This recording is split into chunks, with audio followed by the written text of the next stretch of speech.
Hello बच्चों। तो हम लोगों का चैप्टर चल रहा था अकाउंटिंग प्रोसेस। और अकाउंटिंग प्रोसेस के अंदर आज हम लोग डिस्कस करेंगे अकाउंटिंग इक्वेशन की। एक एक क्वेश्चन के अंदर मैंने अच्छे तरीके से स्टडी मटेरियल का आपका कवर किया है। अच्छे तरीके से आप लोगों को देखना है और बढ़िया से बढ़िया अपनी तैयारी करनी है।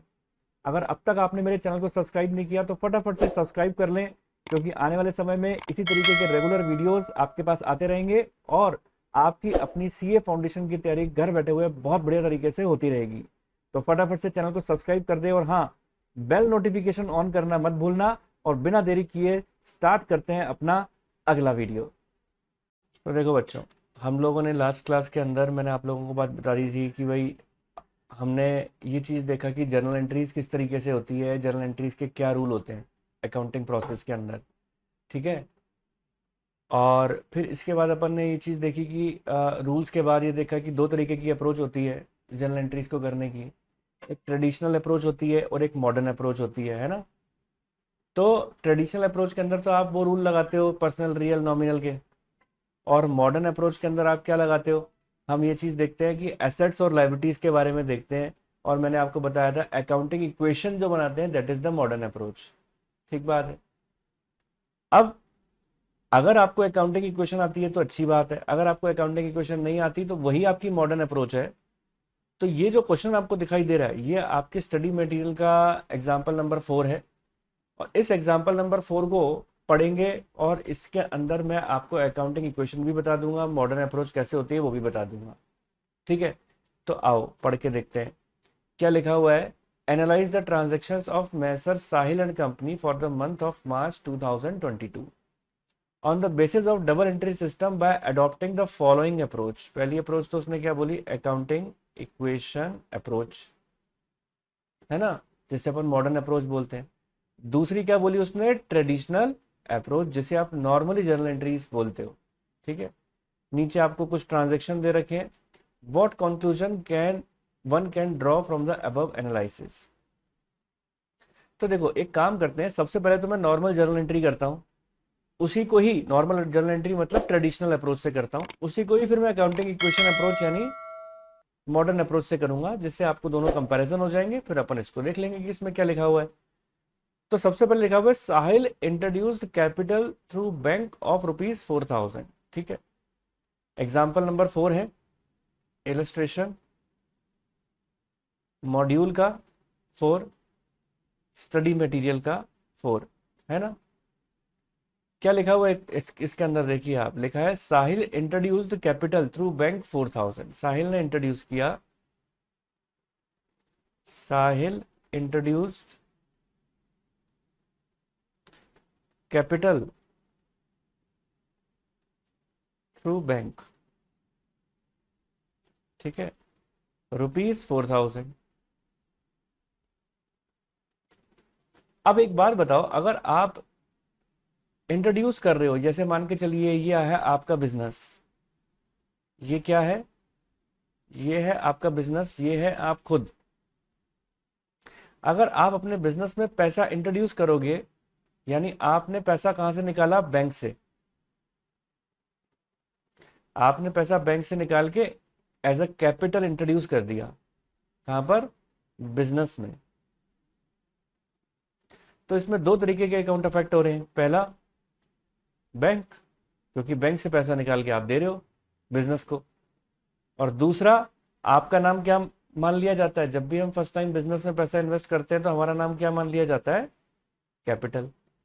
ये भी पर्सनल अकाउंट है और ये भी पर्सनल अकाउंट है। और आप बच्चों, आपको तो देखो ये बात पता ही है कि पर्सनल अकाउंट का नियम क्या होता है। मैंने ऊपर बात बताई थी, देखो पर्सनल अकाउंट का नियम बताया था यहाँ पर। देखो दिखा देता हूँ फिर, क्या बताया था पर्सनल अकाउंट का नियम, ये रहा।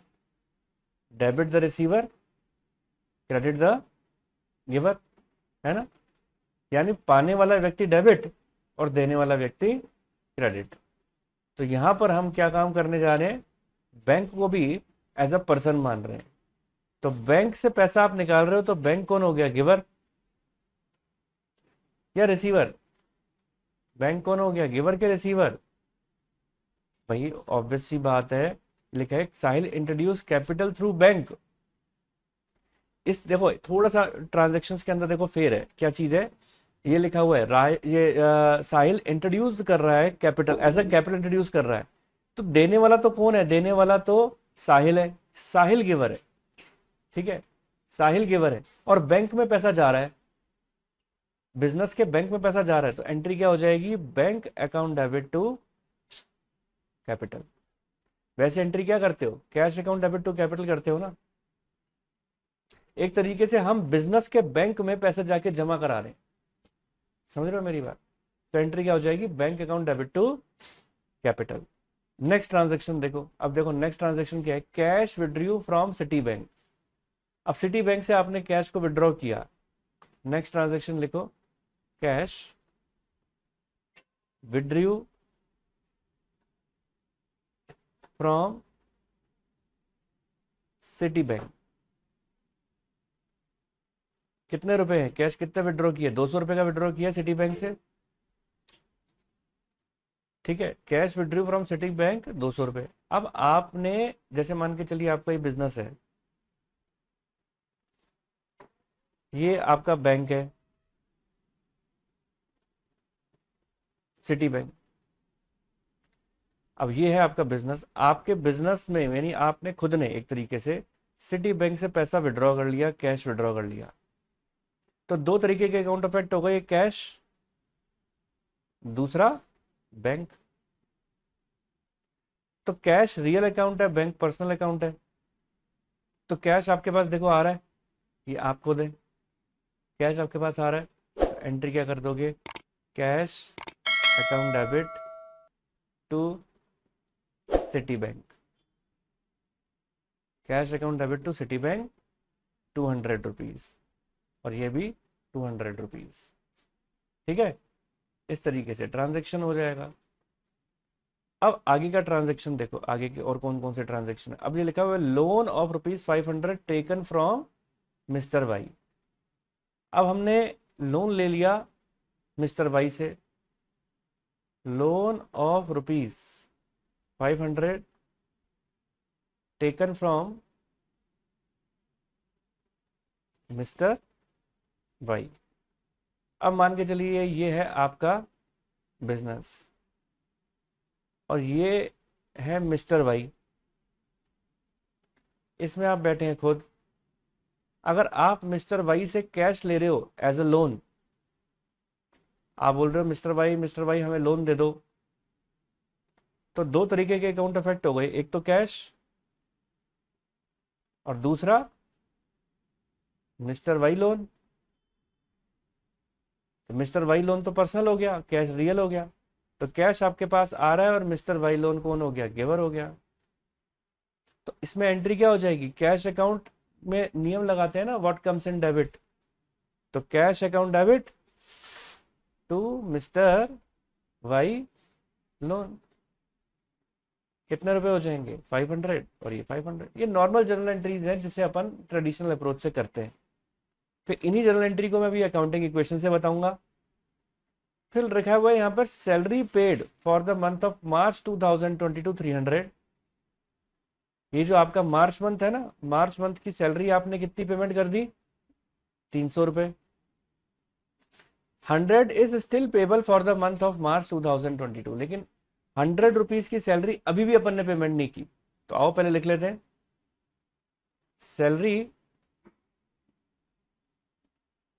Paid for the month of March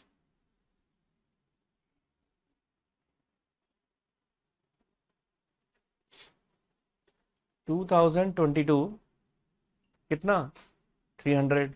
एक पॉइंट तो ये है। फिर कॉमा डाल के आगे का पॉइंट क्या लिख रहे हैं? ₹100 is still payable, ₹100 is still payable, अभी भी पे करने बाकी है, यानी ये आउटस्टैंडिंग है for the month of March 2022, for the month of March 2022। अब आप ये देखिए बच्चों कि सैलरी जो पेमेंट हो रही है 300 रुपए की, 300 रुपए की सैलरी पेमेंट हो रही है ना, तो जो नॉर्मल पेमेंट है आप उसकी एंट्री सीधी सीधी कर दो, salary account debit to cash, या फिर बैंक कुछ भी लिख सकते हो, जब वैसे आप कैश ही लिखें, salary account debit to cash 300 रुपये। ठीक है, क्या लिखा, salary account debit to cash 300 रुपये। और ये जो 100 रुपीज की स्टिल पेबल मतलब होता है आउटस्टैंडिंग। क्या मतलब होता है, आउटस्टैंडिंग। तो आउटस्टैंडिंग की हम जनरल एंट्री क्या करेंगे, आउटस्टैंडिंग की एंट्री करेंगे अपन, सैलरी अकाउंट को तो डेबिट करना ही पड़ेगा आपको, और कैश आपने पेमेंट नहीं किया तो आप इसका क्या नाम लिखोगे, टू आउटस्टैंडिंग सैलरी। पता है ना आप लोगों को कि आउटस्टैंडिंग क्या चीज होती है, तो टू आउटस्टैंडिंग सैलरी लिखेंगे, ड्यू हो जाएगा हमारा 100 रुपीज से। ठीक है, 100 रुपीज से।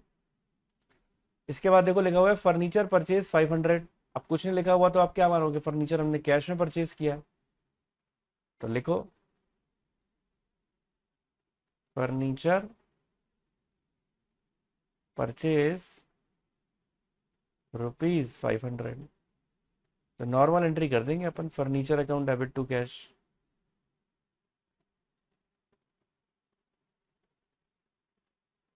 To cash account. अब देखो ये तो थी हमारी ट्रेडिशनल अप्रोच जिससे अपन ने नॉर्मली एंट्री कर दी।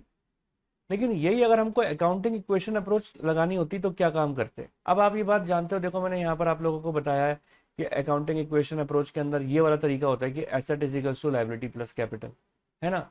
अब मैं अगर इन जनरल एंट्रीज की बात करूं तो मेरी एसेट्स कौन कौन सी हैं, तो देखो आपकी ये आपकी एसेट हो जाएगी आपकी बैंक। लाइबिलिटी ये मैंने ऊपर आपको बताया भी था, एसेट्स कौन कौन सी होती है, लाइबिलिटी कौन सी होती है, बैलेंस शीट में मैंने फॉर्मेट लिखवाया था, है ना। तब आपको क्या मानना है, आपकी बैंक आपकी एसेट हो गई, कैपिटल आपकी लाइबिलिटी हो गई, लिख लो ताकि आपको परेशानी ना हो। कैश आपकी एसेट हो गई, फिर ये बैंक आ गया, ये भी आपकी एसेट हो गई, सिटी बैंक। अब लोन लिया आपने, ये आपकी लाइबिलिटी है, तो कैश आपकी एसेट्स है ना।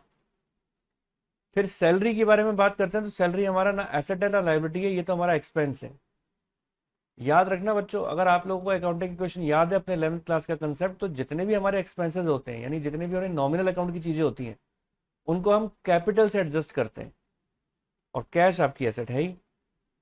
आउटस्टैंडिंग सैलरी जो लिखा हुआ है ये आपकी लाइबिलिटी है, और फर्नीचर आपकी एसेट्स है। कैश के बारे में हम लिख ही चुके हैं। तो आओ यहां पर अपन कॉलम बना लेते हैं। तो सबसे पहले आप कॉलम लिखो यहां पर पर्टिकुलर का, सबसे पहले क्या कॉलम लिखेंगे, पर्टिकुलर। ऊपर लिखें accounting equation approach, accounting equation approach. ठीक है, अब अकाउंटिंग इक्वेशन अप्रोच से कर रहे हैं, ट्रेडिशनल अप्रोच से कर चुके हैं। पर्टिकुलर के बाद यहां पर सबसे पहले मैं लिखना चालू करूंगा assets is equals to liability plus capital. ठीक है, तो अब आप देखो एसेट कौन कौन सी थी हमारे पास। सबसे पहले देखो कैश था, कैश का ट्रांजैक्शन था, प्लस बैंक का ट्रांजैक्शन भी था, बिल्कुल था, प्लस फर्नीचर का ट्रांजैक्शन था, बिल्कुल था, है ना। और क्या चीज थी, कैश हो गया, बैंक हो गया, है ना। चलो अब देखते हैं यहां पर क्या है लाइबिलिटी में। लाइबिलिटी में देखो हमारे पास क्या है, आउटस्टैंडिंग एक्सपेंसेस यानी आउटस्टैंडिंग सैलरी है, लाइबिलिटी का पार्ट है ना वो तो। अब आपको पता नहीं है तो चलो मैं बैलेंस शीट के अंदर लिख देता हूं यहाँ पर कि साहब ये तो हमारी लाइबिलिटी होती है, लो लिख लो, आउटस्टैंडिंग एक्सपेंसेस हमारी लाइबिलिटी होती है। आउटस्टैंडिंग एक्सपेंसेस, प्रीपेड अगर आ जाता तो वो आपकी एसेट हो जाती है, प्रीपेड एक्सपेंस, है ना। इसी तरीके से एक्रूड इनकम आपकी एसेट्स होती है। एक्रूड इनकम आगे कॉन्सेप्ट आएगा तो अपन देख लेंगे क्वेश्चन में। और उसी तरीके से अनर्ड इनकम जो होती है वो आपकी लाइबिलिटीज होती है, अनर्ड इनकम आपकी लाइबिलिटी होती है। तो साथ साथ बच्चों कॉपी करते चले जाना, सब समझ में आ जाएगा। अभी स्टडी मटेरियल को भी रीड आउट करवाऊंगा, क्योंकि आपको आपका स्टडी मटेरियल को ही पढ़ना है, क्योंकि अगर स्टडी मटेरियल पूरा कर लिया तो पास होने के लिए कोई नहीं रोक सकता। फिर आती है प्लस, यहां लोन आया था, लोन फ्रॉम वाई, और साथ में क्या थे, और क्या था, और सब हो गया, कैपिटल था बस। तो अब देखो ये तो हो गया हमारा क्या, ये देखो मैं हाईलाइट कर देता हूँ इसे, ये पर्टिकुलर, ये आपके हो गए एसेट्स और ये हो गई आपकी लायबिलिटीज। ठीक है, चलो अब हम क्या काम करेंगे, अब हम अपना ट्रांजैक्शन लिखेंगे। सबसे पहला ट्रांजैक्शन, अब आप देखो इसी ट्रांजैक्शंस को अगर हमें अकाउंटिंग इक्वेशन में लिखना होता तो कैसे लिखते हैं। साहिल इंट्रोड्यूस कैपिटल थ्रू बैंक 4000, तो यहाँ लिखो सबसे पहले साहिल, पढ़ते रहना, मैं तो सिर्फ बस इतनी सी चीज चेक करने आया हूँ कि क्या मेरे सारे बच्चे जो मेरे वीडियोस हैं वो प्रॉपर तरीके से देख भी रहे हैं या नहीं। अगर आप लोग मेरे वीडियो प्रॉपर तरीके से देख रहे हैं तो ये वीडियो आप किस मिनट पर कितने टाइम पर देख रहे हैं वो मुझे जल्द से जल्द कमेंट बॉक्स में नीचे लिख कर दें, और कौन सा टॉपिक इस वीडियो पर आपने देखा। तो मिलते हैं अपने नेक्स्ट टॉपिक के साथ, कंटिन्यू करते हैं अपना अगला टॉपिक। साहिल इंट्रोड्यूस्ड कैपिटल थ्रू बैंक,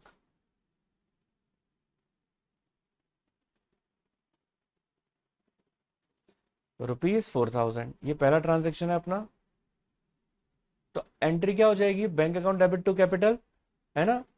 तो आप देखो बैंक में लिखोगे 4000 और कैपिटल में भी लिख दोगे 4000। देख रहे हो प्यारे बच्चों, बाकी सबके अंदर जीरो जीरो आ जाएंगे, इज इक्वल्स टू प्लस का जीरो और ये प्लस का जीरो। फिर उसके बाद देखो आपको यहां पर क्या लिखना पड़ेगा, न्यू इक्वेशन। अब न्यू इक्वेशन मतलब जो हुआ है उसको प्लस माइनस करके वापस से फाइनलाइज इक्वेशन लिख लो। आपकी कितनी हो गई, फाइनलाइज इक्वेशन कितनी हो गई। आप ये देख लो कि दोनों साइड मैच होनी चाहिए। ठीक है जी, 4,000 मैच हो गई। अब नेक्स्ट ट्रांजेक्शन के बारे में देखो बात करते हैं। नेक्स्ट ट्रांजेक्शन हमारा क्या था, cash withdraw from Citibank 200। अब आप देखो कैश विड्रॉ करते हो सिटी बैंक से, है ना। तो नेक्स्ट ट्रांजेक्शन पहले लिखो, cash withdraw, cash withdraw from Citibank, है ना। अब देखो अगर आपने कैश विड्रॉ किया सिटी बैंक से तो आपने जर्नल एंट्री की थी cash account debit to bank, है ना।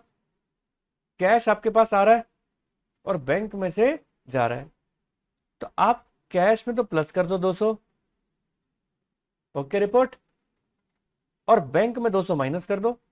सो सिंपल, क्योंकि भाई बैंक में से आप विड्रॉ कर रहे हो तो बैंक में से तो जा रहा है और कैश में आ रहा है। तो plus zero is equals two plus के जीरो प्लस के जीरो प्लस के जीरो। अब हम क्या काम करेंगे, फिर से न्यू इक्वेशन बनाएंगे और ये देखेंगे कि क्या मैच हो रहा है कि नहीं हो रहा। यहां देखो आप फिर से लिखो न्यू इक्वेशन। तो देखो कैश कॉलम के अंदर तो 200 रुपए बढ़ गए, लेकिन आपके बैंक के अंदर 200 रुपए माइनस हो गए, तो ये अब हो जाएगा 3,800 हो जाएगा। फिर इसके बाद यहां प्लस का zero is equals two plus का जीरो, फिर प्लस का जीरो और ये प्लस का 4,000 हो जाएगा। ओके जी, चलो अब हम बात करते हैं इक्वेशन नंबर 3 की। तो देखो इक्वेशन नंबर 3 हमारा क्या था, इक्वेशन नंबर 3 है हमारा, लोन लिया अपन ने 500 रुपए का वाई से। तो आप एंट्री कह रहे हो cash account debit to Y's loan, 500 रुपए का लोन टेकन फ्रॉम वाई,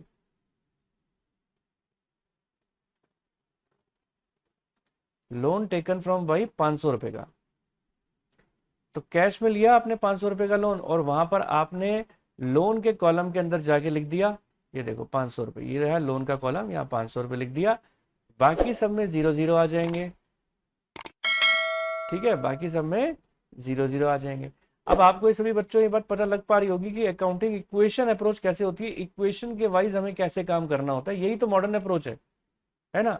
तो 500 प्लस 200 700, प्लस के 700 हो गए, प्लस के 3,800 एज इट इज आ जाएंगे, यहां प्लस का जीरो एज इट इज आ जाएगा, प्लस का जीरो प्लस का 500 और प्लस का 4,000।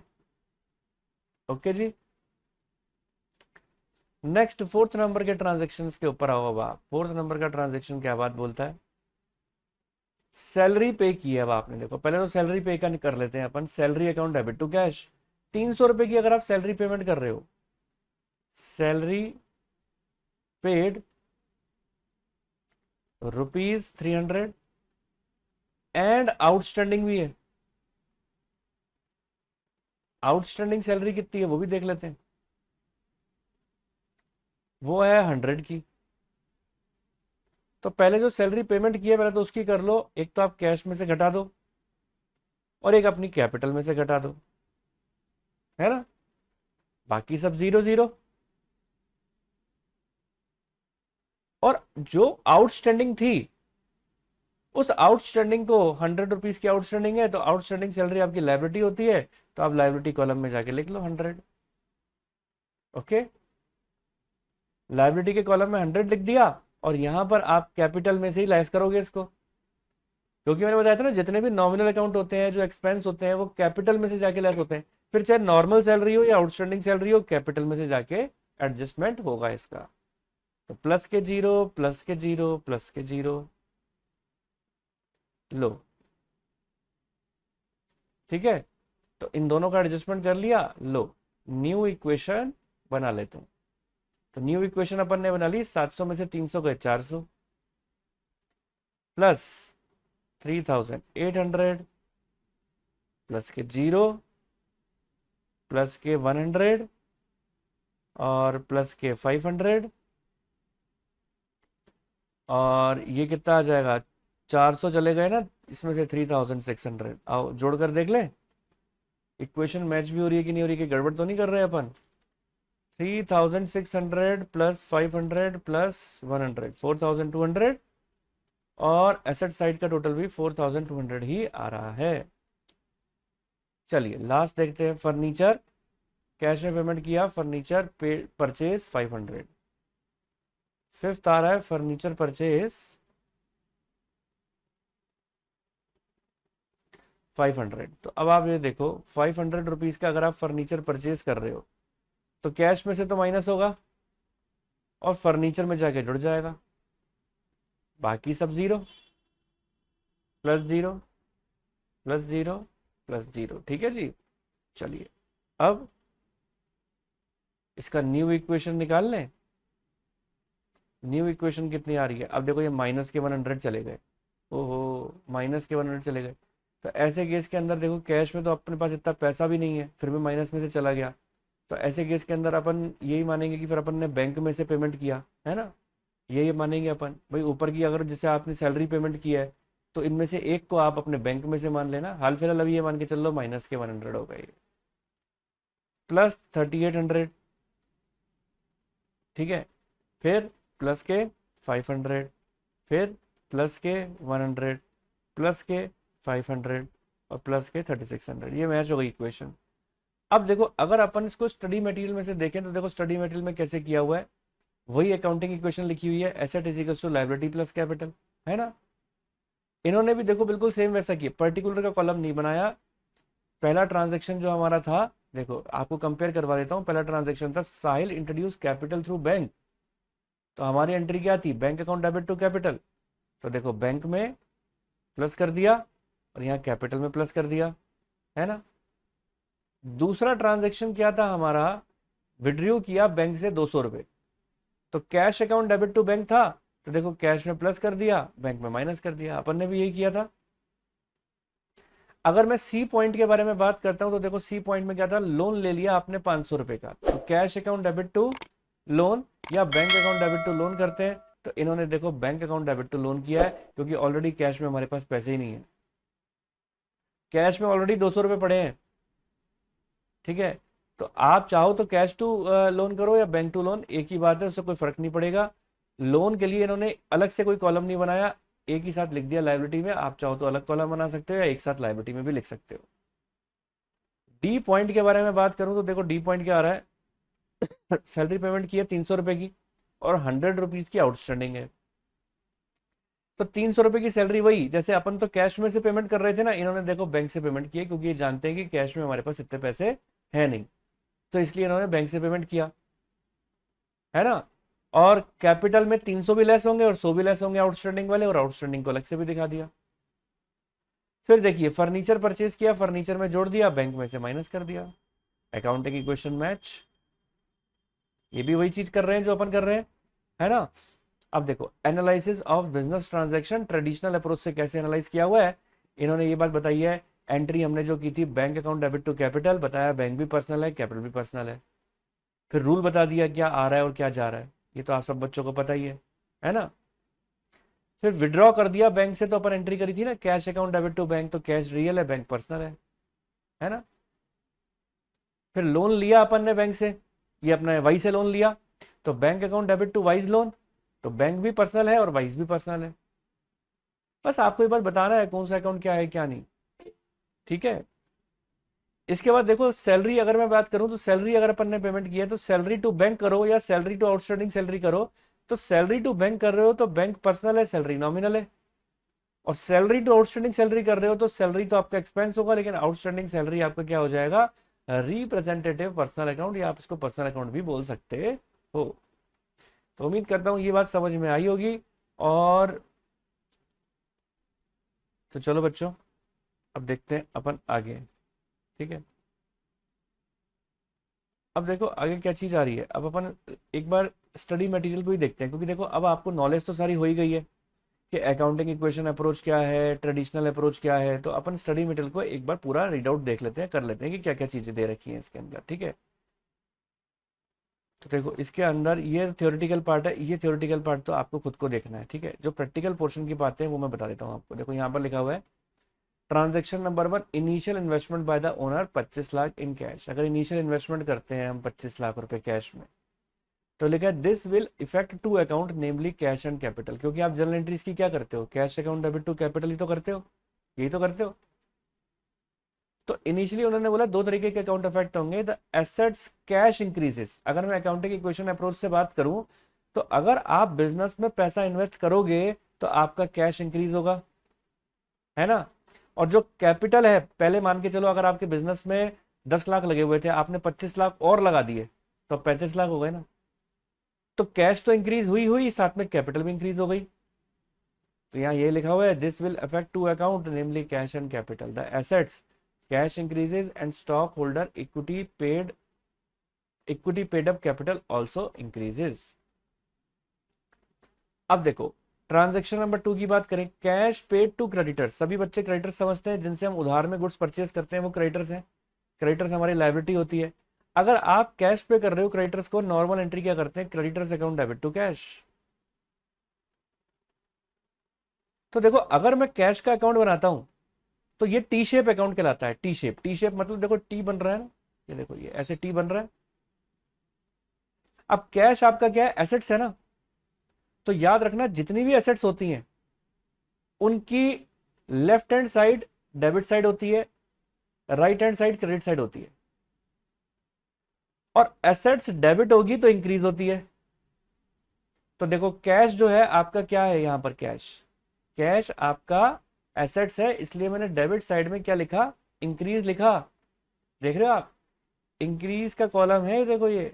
और क्रेडिट साइड क्या है, डिक्रीज का कॉलम है। ये चीज याद रखनी है, जितनी भी एसेट्स होती हैं उनका डेबिट साइड इंक्रीज होती है, क्रेडिट साइड डिक्रीज होती है। लेकिन सभी बच्चे जानते हैं कि क्रेडिटर्स क्या होते हैं, क्रेडिटर्स आपकी लाइबिलिटीज होती है।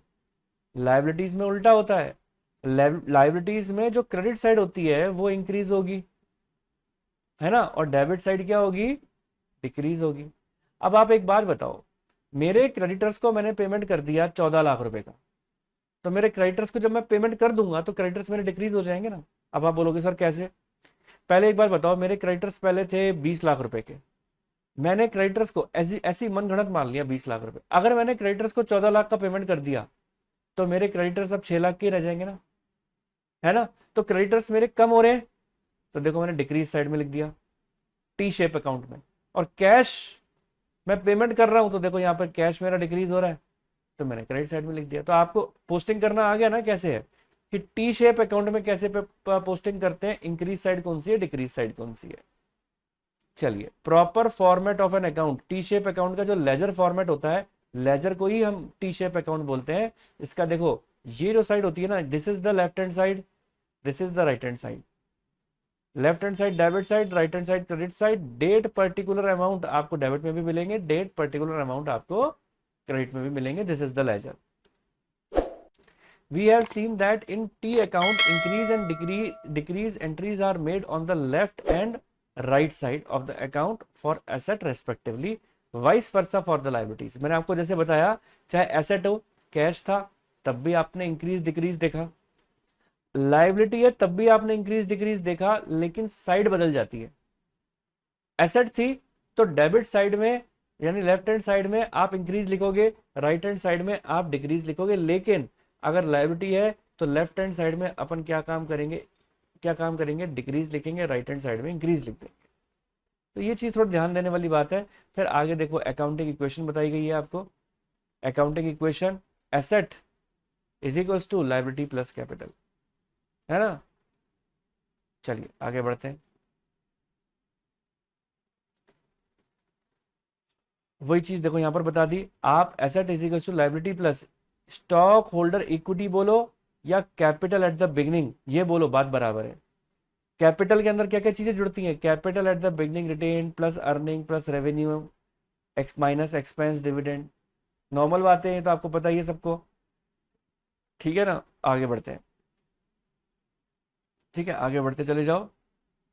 ये अकाउंटिंग इक्वेशन की आपको बातें बता रखी हैं, एक प्लेन रीड करनी है।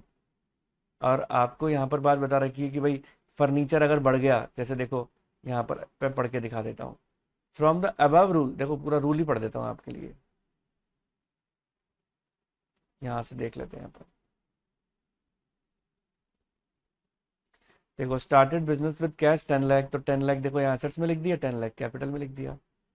बोरो किया 5 लाख रुपए, तो लाइबिलिटी में 5 लाख आ गए, टोटल एसेट्स में 5 लाख आ गए। तो अकाउंटिंग इक्वेशन समझ चुके हैं ना अपन, तो ये तो पढ़ ही लोगे आप लोग। चलो आगे बढ़ते हैं। तो ये सब चीज़ें आप इजीली पढ़ लोगे, आपको कोई दिक्कत नहीं आएगी। इलस्ट्रेशन 1 में आपको कराई चुका हूँ। फिर transaction, in the system of bookkeeping, student can notice that transactions are recorded in the books of account. Transaction is a type of event which is generally external in nature and can be determined in the term of money. In an accounting period, every business has a huge number of transactions which are analyzed in the financial terms and then recorded individually, followed by the classification। देखो जो आप classification करते हो ना, that is the ledger। जो commerce वाले बच्चे हैं उनको ये सब बात पता है कि लेजर हम किसे बोलते हैं, ट्रायल बैलेंस किसे बोलते हैं, है ना।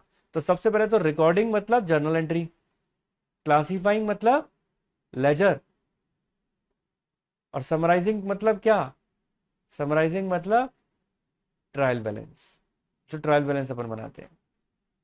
A transaction is a two-way process in which is transferred from one party to another. In it, either party receive value in the term of goods and passes the value in the term of money। फिर वही बात आ गई, accounting equation approach, traditional approach, repeated बातें हैं। Accounting equation approach में आपको समझा चुका हूँ कि किस तरीके से आपको अकाउंटिंग इक्वेशन बनानी है।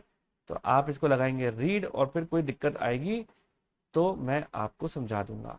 कुछ भी नहीं है, नॉर्मल है। E1 से कोई मतलब नहीं है, E1 से मतलब है इक्विटी, इक्विटी का मतलब कैपिटल ही होता है। A1 for assets and L1 for liabilities, ठीक है। ये देखिए अब आ रहा है, देखो यहाँ पर, develop the accounting equation from the following available in the beginning of accounting period. Capital लिखा हुआ है, लोन है, ट्रेड पेबल है, fixed assets, inventory, trade receivable, cash. And at the end of accounting period, यानी आपको beginning और and की दोनों की इंफॉर्मेशन दे रखी है। और आपको बात बोल रहे हैं कि आपको क्या बात बनानी है, आपको बनानी है, रीसेट करनी है accounting equation and find out the profit, ठीक है। तो कैसे किया हुआ है देख लेते हैं। तो देखिए बच्चों, इस क्वेश्चन के अंदर पता है क्या काम किया हुआ है। ये सारी जो इन्फॉर्मेशन आपको दे रखी है ना, ये नीचे जो आपको दिख रही है, ये beginning of the accounting period की है।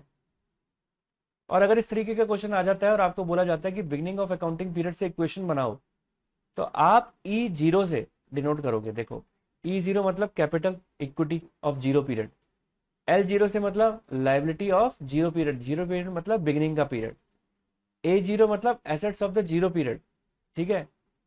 अब हमने क्या काम किया, हमने देखा कि E0 मतलब कैपिटल दे रखी है 51,000 की। आओ देखते हैं, ये देखिए कैपिटल दे रखी है 51,000 की, है ना। तो इसको क्या बोल देंगे अपन, E0। ये क्या हो जाएगी, ये लाइबिलिटी है, ये लाइबिलिटी है, तो इसको L0 नाम दे दिया। लोन और ट्रेड पेबल 11,500 और 5,700, ये देखो, ये देखो L0 नाम दे दिया। और जो एसेट्स हैं उनको A0 नाम दे दिया, fixed assets, inventory, trade receivable, cash at bank, ये देखो fixed assets, inventory, trade receivable, cash at bank, है ना। तो अब अपन ने क्या काम किया यहाँ पर, ये अपन ने देखो यहाँ पर सारी चीजें लिख दी और इक्वेशन में सेट कर दिया। ये देखिए बिगिनिंग ऑफ अकाउंटिंग पीरियड की इक्वेशन क्या है, E0 प्लस L0, यानी capital plus liability is equals to assets, है ना। तो जो ऊपर अपन ने टोटल निकाला है उस टोटल को पुट कर दिया, वैल्यू निकाल दी। जैसे आपने E0 का निकाला वैसे ही आपको E1 L1 A1 का निकालना पड़ेगा, ठीक है। तो आपने E1 L1 A1 का निकाल लिया तो आपके पास क्या आ जाएगी, ये वाली वैल्यू आ जाएगी। अब मैं आपको बताता हूं, देखो शुरू में अपने पास बिगिनिंग में ये वाली वैल्यू आई थी, एंड में ये वाली वैल्यू आई है, इन दोनों का डिफरेंस कर दोगे तो प्रॉफिट आ जाएगा। यानी कैपिटल एट द बिगिनिंग और कैपिटल एट द एंड दोनों को माइनस करते हैं ना, capital at beginning minus capital at the end करते हैं तो हमारे पास प्रॉफिट आता है। हमारे पास क्या आ जाता है, प्रॉफिट्स, ठीक है। चलो, तो ये चीज इन्होंने बैलेंस शीट में शो कर दी, कर ही लेंगे सारे बच्चे। अब देखो ये वाला क्वेश्चन दे रखा है आपको, mister David has provided the following details related to his financial, find out the missing figure.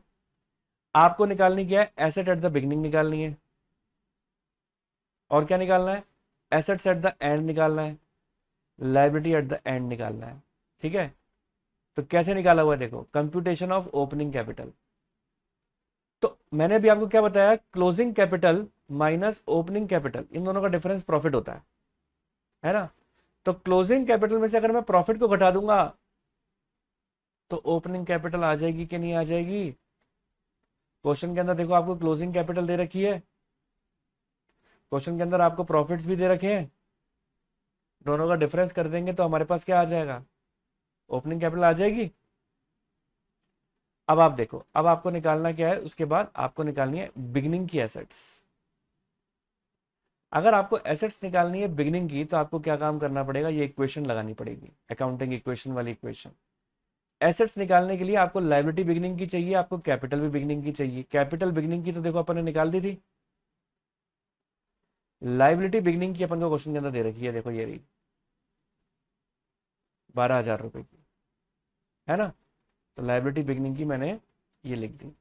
तो अब आप वैल्यू पुट कर लो, कैपिटल प्लस लायबिलिटी, तो एसेट आ जाएगी, आ जाएगी। आगे बढ़ो, computation of liability at the end of year 50,000 minus 35,000, ऐसे ही आप इसकी निकाल लोगे, है ना। एसेट्स भी at the end of year ऐसे ही आ जाएगी।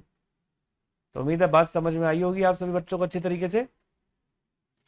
फिर ट्रेडिशनल अप्रोच के बारे में देखो बातें आ रही है। ट्रेडिशनल अप्रोच के बारे में लिखा हुआ है classification of account, theoretical question में पूछा जा सकता है। Under the traditional approach of recording transaction one should first understand the term debit and credit rules. The term debit and credit have already been explained in the para 1.4 of this unit. Transaction personal account होता है, transactions related to assets and properties and transaction related to expense, losses, incomes and gains. अब देखो classification में क्या बताया, personal account के बारे में बताया कि दुनिया भर के नाम आते हैं इसमें। फिर और इसको क्लासिफाई कर दिया natural personal account, artificial legal personal account और रिप्रेजेंटेटिव पर्सनल अकाउंट, जो कि अपन ने जब थ्योरी पढ़ रहे थे तो इतना डिटेल में नहीं पढ़ा था। तो अपन आओ रीड आउट कर लेते हैं क्योंकि थ्योरेटिकल क्वेश्चन में पूछा जा सकता है। Personal account relate to person trade receivable. Trade receivable कौन होते हैं, जिनको हम उधार में माल बेचते हैं और उनसे पैसा लेना होता है। ट्रेड पेबल, जिसको आप क्रेडिटर्स बोलते हो, ये सभी हमारे पर्सनल अकाउंट होते हैं।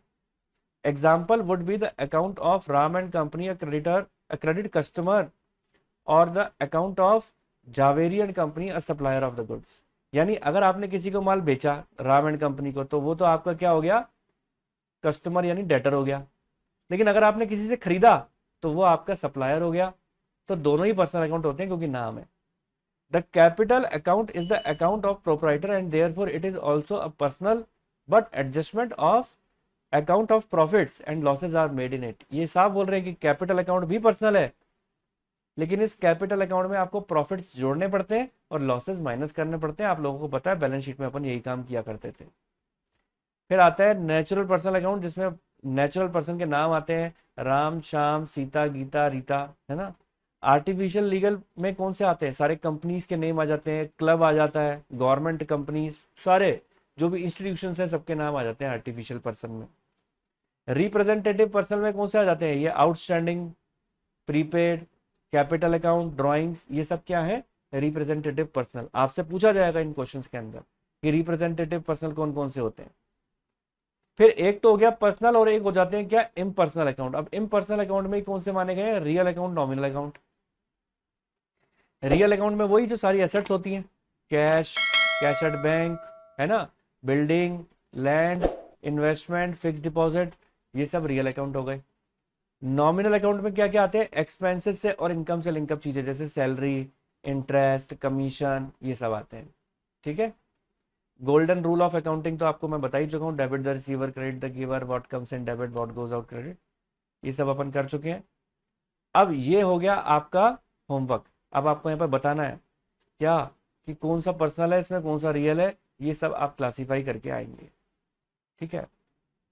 ट्रेडिशनल से भी, मॉडर्न क्लासिफिकेशन से भी। मॉडर्न क्लासिफिकेशन के अंदर आपको एक बात बतानी पड़ती है, एसेट है कि लायबिलिटी है ना, ये सब चीजें बतानी पड़ती हैं। अब देखो जर्नल प्रोसेस क्या आ गया, ऑल द ट्रांजेक्शन में first recorded in the journal as they occur, the record is chronological, एक के बाद एक अपन जर्नल एंट्रीज में रिकॉर्ड करते हैं, क्रोनोलॉजिकल ऑर्डर उसे बोलते हैं। Otherwise it will be difficult to maintain the record in a orderly manner, debit credit are listed along with the appropriate explanation. Journal specialise, ये देखो पूरा जर्नल का फॉर्मेट बना दिया, date, particular, ledger folio, amount, debit and credit. ठीक है। तो सब बच्चों को पता है क्या क्या चीजें कौन कौन से में आती हैं। तो ये जर्नल एंट्रीज एक्सप्लेनेशन की हुई है जो अपन सीख चुके हैं पहले। आपको लोगों को रीड आउट करना है। एग्जाम्पल नंबर 4 भी अपन कर चुके हैं, अकाउंटिंग इक्वेशन अप्रोच और जर्नल एंट्रीज दोनों तरीके से। एग्जाम्पल नंबर 5 भी मैं आपको करा चुका हूँ जर्नल एंट्रीज से। ठीक है। तो उम्मीद है यहाँ तक बात सबको क्लियर हो गई होगी। अब देखिए क्या लिखा हुआ है, show the classification of the following accounts. क्या लिखा है? क्लासिफाई करना है under traditional approach, under accounting equation approach, दोनों से।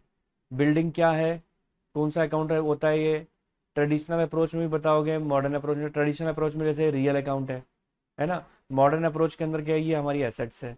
इस तरीके से आपको क्लासिफाई करना है, तो ये भी आपका HW है। ठीक है, इसको पूरा करेंगे आप। Transactions of Ramesh for the April given in generalized, इसको भी जर्नल एंट्री करनी है। ठीक है। सब बच्चे जानते हैं ना जर्नल एंट्रीज, देखो मैं ओरली बता देता हूँ। Ramesh started business with cash 10 lakh, तो cash account debit to capital, ये एंट्री करते हैं इसकी, cash account debit to capital. फिर बॉट गुड्स फॉर कैश, क्या एंट्री करेंगे? Purchase account debit to cash, इसकी क्या एंट्री हो जाएगी? परचेज आ रहा है, कैश जा रहा है। Withdrew cash from bank, bank से अगर आप विड्रॉ करते हो तो कैश आपके पास आ रहा है और बैंक जो है वो देने वाला है, तो बैंक को क्रेडिट कर देंगे। कृष्णा को सोल्ड कर दिया आपने क्रेडिट पे, जब हम किसी को उधार में सोल्ड करते हैं तो उसका नाम आता है, तो कृष्णा डेबिट टू सेल्स।